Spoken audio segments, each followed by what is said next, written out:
Olá, pessoal! Hoje falaremos um pouco sobre os fundamentos e os pontos principais do beneficiamento e armazenamento de cereais. Bom, é no beneficiamento onde se obtém produtos de qualidade tanto física, fisiológica e sanitária. Isso não significa que um mau produto colhido irá passar por etapas de processamento na unidade beneficiadora e irá adquirir características boas. Não. Essas características boas do material, da matéria-prima colhida, elas serão refinadas e se tornarão ainda melhores com as etapas que ocorrerão dentro de uma unidade beneficiadora. Lembre-se, uma matéria-prima ruim não produz um produto de qualidade. Bom, antes de a matéria-prima entrar nas unidades beneficiadoras ou nas UBs, é necessário a retirada dos contaminantes, dos principais, os mais grossos, para evitar que seja levado para dentro da unidade beneficiadora contaminação ou alguma matéria que não seja o grão que está sendo trabalhado, que não seja o cereal que a gente está trabalhando. Essa qualidade que é melhorada na unidade de beneficiamento, ela vai permitir que sejam feitas as classificações de acordo com os padrões exigidos na legislação e também a nível comercial. Lembra que nós vimos sobre arroz que existem vários tipos, várias classes de arroz, que o arroz tem que ser são, sem matéria estranha. Ponto. Essas classificações, elas podem ser obtidas a partir de uma unidade beneficiadora. No fluxograma pós-colheita de cereais, tem-se o que nós chamamos de fluxograma operacional, tá? O que é um fluxograma operacional? Um fluxograma é uma sequência de etapas, tá? Em que vão ocorrer de forma sequencial para obter um produto final desejado. Então, essa unidade, esse fluxograma, você tem que ter cuidado em todas as etapas, para que a etapa seguinte não seja comprometida. Alguns pontos são importantes de serem visualizados de forma geral quando você vai montar um fluxograma de pós-colheita de cereais. Primeiro, todos os grãos, as sementes, elas devem receber em sequência apropriada todos os tratamentos que são necessários. É necessário fazer uma pré-limpeza e uma limpeza, ou só uma limpeza, ou duas limpezas, uma secagem. Então, tem que ser feito de acordo com o tipo de cereal que está trabalhando. Você tem que utilizar as máquinas com a capacidade e qualidade que são desejadas e apropriadas para seu fluxo de produção. Não adianta você comprar uma máquina que seca uma tonelada de grãos por dia, sendo que você só produz meia tonelada de grãos por dia, certo? E não tem planejamento para aumentar, para maximizar essa produção diária. Então, não tem sentido. Assim como também você comprar uma de capacidade menor, também não tem sentido, porque você vai acumular material nas etapas anteriores e isso pode ser, sim, uma fonte de contaminação, tá? Deve-se evitar os pontos de contaminação em todas as etapas. Não deve danificar por excesso de manuseio, se possível, toda a movimentação dos grãos dentro da unidade beneficiadora, elas serem feitas em esteiras ou em outra forma de transporte, de modo que seja em baixa velocidade, tá? Para evitar uma pancada e um dano na estrutura do grão. As unidades de beneficiamento e seus equipamentos devem ser dispostos de modo que possam ser higienizados adequadamente, assim como toda fábrica de alimentos, ou como estoque, tá? Eles têm que estarem dispostos de forma que seja possível a limpeza a qualquer momento. Então, aquelas distâncias do teto, da parede, entre um equipamento e outro, tá? Tudo isso tem que ser seguido dentro de uma unidade beneficiadora. E todas as operações devem ser otimizadas, ou seja, devem se tornarem mais eficientes, melhores, de modo a permitir o menor custo de produção, ok? Aqui o fluxograma geral, tá? Colheita, etapa 1. Aí ela pode passar lá no campo ainda por uma pré-limpeza, porque muitas fábricas elas têm alguns parâmetros de reduzir o valor da compra se você entregar muito material que não seja o que é vendido. Se de cada 100 quilos de milho que eu estou entregando, meio quilo é de pedra, tá? Então não pode isso. Então, para evitar problemas, é melhor fazer essa pré-limpeza, se possível, ainda lá no campo. Em seguida, esse material é transportado, é feita uma pré-secagem. Se for um milho, por exemplo, ele vai passar pelo processo de debulha, e os cereais que não vão passar por esse processo passam para a etapa seguinte, que seria a secagem. A secagem para obter uma umidade entre 13% e 15%, são valores médios para os cereais em geral. Em seguida, vai passar pela limpeza e seleção, e os grãos vão ser armazenados com controles de temperatura e umidade, que são os dois parâmetros mais importantes em armazenamentos de grãos. Em seguida, ele vai passar por um processamento primário, como por exemplo, a produção de farinha de trigo a partir dos grãos de trigo. E depois ele vai passar por um processamento secundário, que seria produzir um macarrão a partir dessa farinha de trigo que foi produzida naquela fábrica de processamento primário. E por último, ele vai ser embalado e comercializado. A colheita ela pode ser de várias formas, manual, semimecânica e mecânica, tá? A forma manual, ela tem as vantagens de reduzir as perdas, porém, ela é mais custosa e também é mais demorada. As semimecanizadas são as que ocorrem em duas etapas, uma parte manual e uma parte mecânica. Mais eficiente do que a colheita manual. E a mais eficiente de todas, porém necessita de um custo adicional e também uma mão de obra especializada, é a mecanizada. Aqui uma imagem mais ou menos de como são um padrão dessas máquinas de colheitadeiras. Elas fazem o corte aqui na parte esquerda da imagem e esse material ele vai sendo retirado, passa por dentro da máquina, onde ela consegue separar o que não é a matéria-prima, né, desejada, do que é pedra, do que é folha, do que é galho, e assim você retira por um cano superior o material mais limpo possível que a máquina pode obter, e ele é separado e colocado em caminhões que vão acompanhando o equipamento de colheita. O transporte e recepção, o transporte por meio pode ser feito por trem, navio, caminhões, e tem que ter o controle de temperatura, umidade e aeração, que a aeração ajuda no controle da temperatura e da umidade.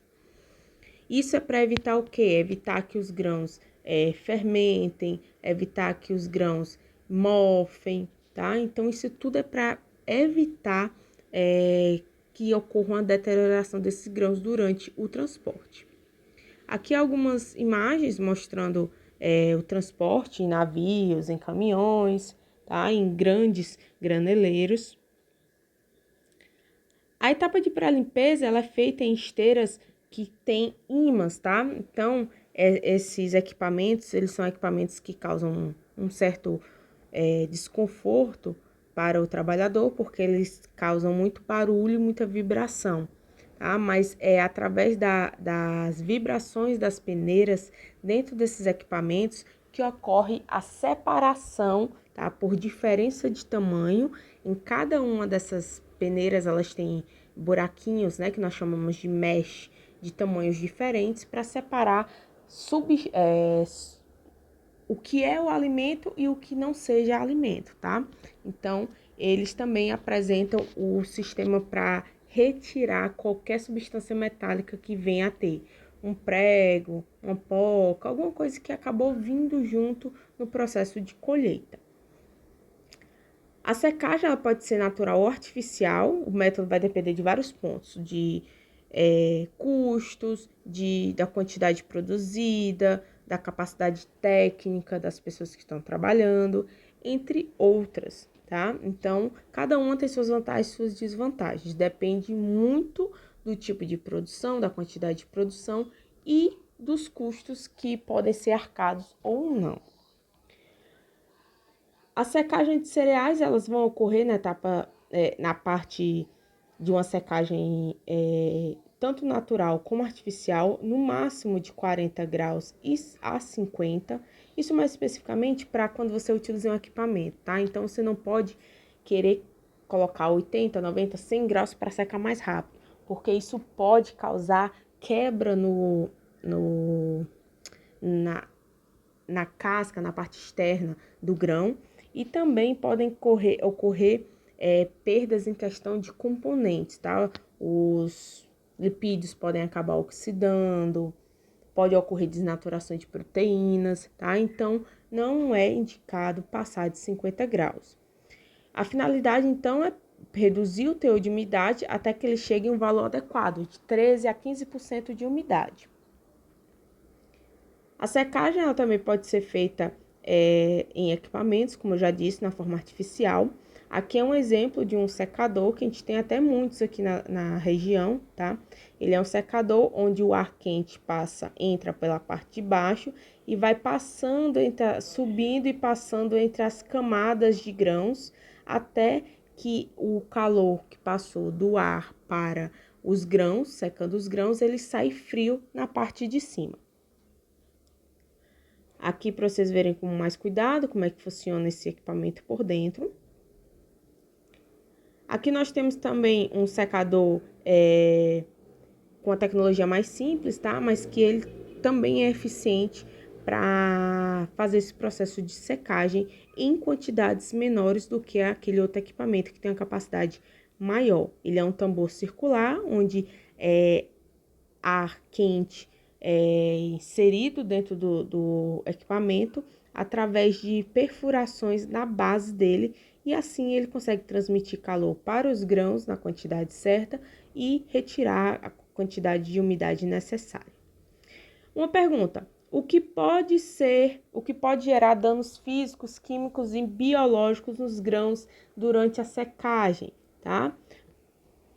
O uso inadequado das vazões de ar, ou seja, colocar muito ar quente ou pouco ar quente, tem que ser na quantidade e na velocidade adequada.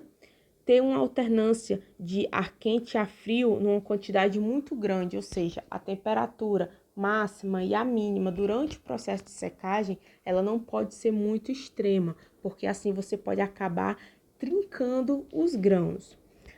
O ar muito quente ou um ar com muita umidade, se ele está muito quente, vai acontecer aqueles problemas que nós já falamos. Pode oxidar substâncias, pode desnaturar proteínas, pode trincar a superfície do grão. E também, se o ar for com muita umidade, você não vai conseguir realizar o processo que é o objetivo da secagem, que é retirar a umidade. Se você está inserindo um ar com muita umidade, como é que você vai querer que os grãos percam umidade?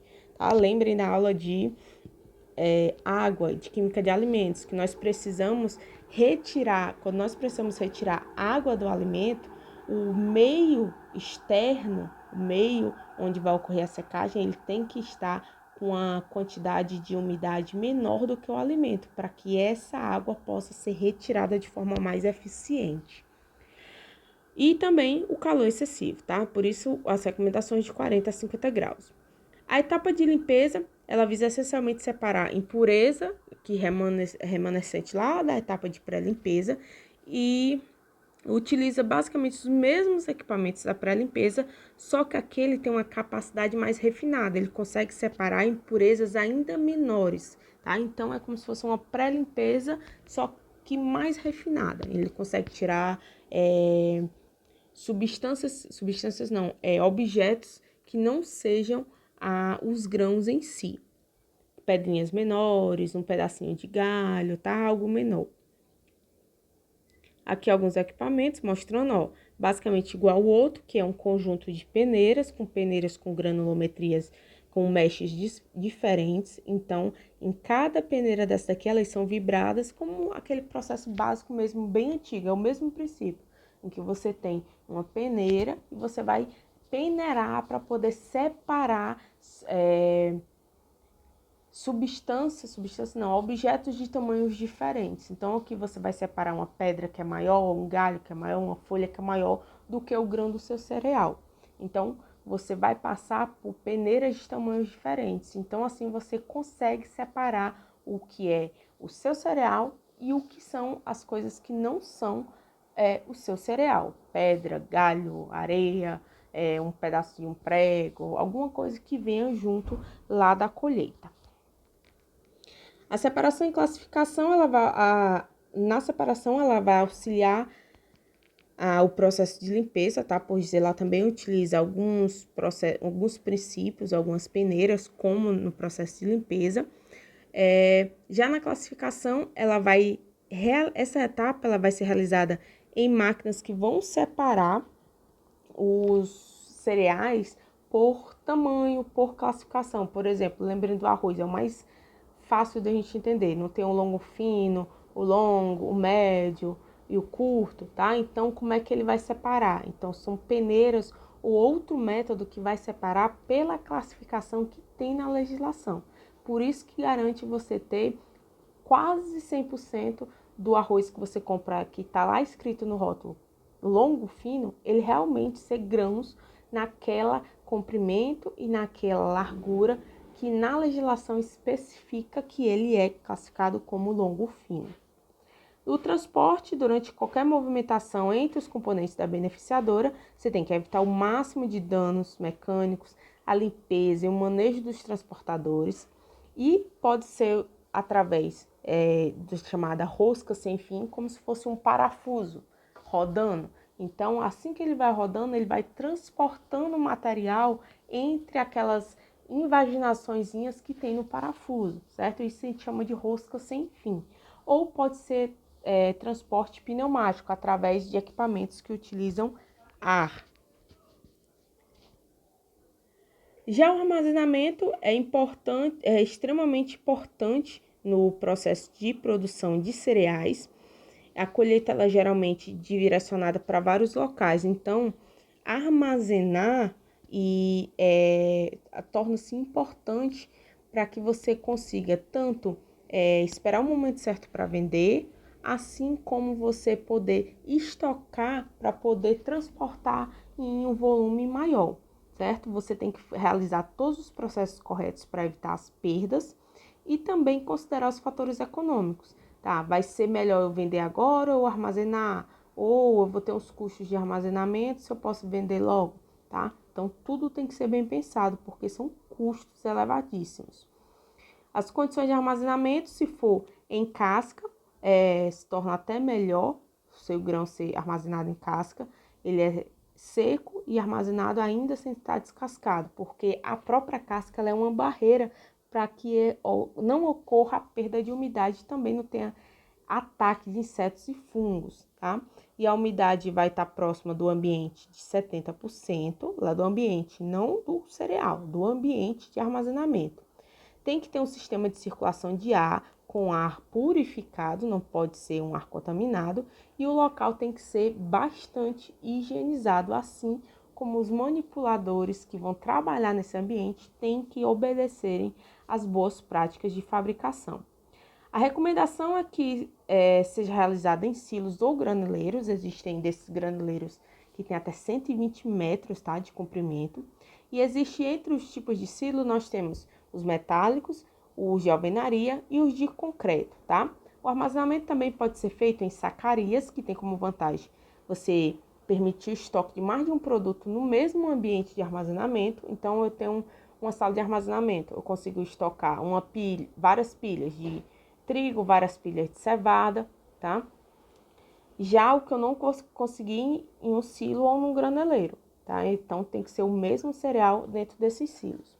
Desvantagem é que o preço é elevado, tá? Você armazenar em sacaria, você tem que estar movimentando, então se torna um processo mais caro, porque tempo em que seu funcionário está realizando aquele processo de movimentação de carga, está contabilizando, tudo isso é tempo e tempo do seu funcionário é custo. Tá? Elevada necessidade de mão de obra, existe mais espaço por unidade de peso e tem o favorecimento da perda de qualidade de sementes em relação ao armazenamento em silos. Aqui algumas imagens, na esquerda nós temos um granileiro com fundo plano, tá? E já no esquerdo nós temos o fundo triangular para facilitar o processo de escoamento e retirada dos grãos de dentro desse ambiente. Nós temos aqui exemplos de silo metálico na imagem da esquerda e de silo de concreto à direita, tá? Os dois têm custos diferentes e benefícios e desvantagens. Então, você tem que levar em consideração o que é mais apropriado para a sua situação. Existe também os chamados silos bolsa, que são silos que são utilizados como algo de emergência ou algo extraordinário, tá? Então, ele não é algo que vai ficar ali para ser utilizado durante vários meses, várias colheitas, tá? É algo um pouco mais emergencial. Muitas das empresas na região, elas acabam utilizando isso daqui como uma alternativa em algumas situações. Aqui uma sacaria. Lembrar que no armazenamento você tem que reduzir as perdas, tanto de custos como nutricionais e também as perdas por deterioração. No planejamento de uma unidade beneficiadora, você deve ter cuidado em todos os passos, tanto lá da compra dos equipamentos, como da disposição dos equipamentos, como a manutenção desses equipamentos, para você evitar também que tenha um cruzamento de fluxos e que possam proporcionar, assim, uma contaminação cruzada ou um processo produtivo não eficiente, ok? Aqui algumas referências, revisem o material, façam os exercícios, enviem suas dúvidas e até a próxima aula.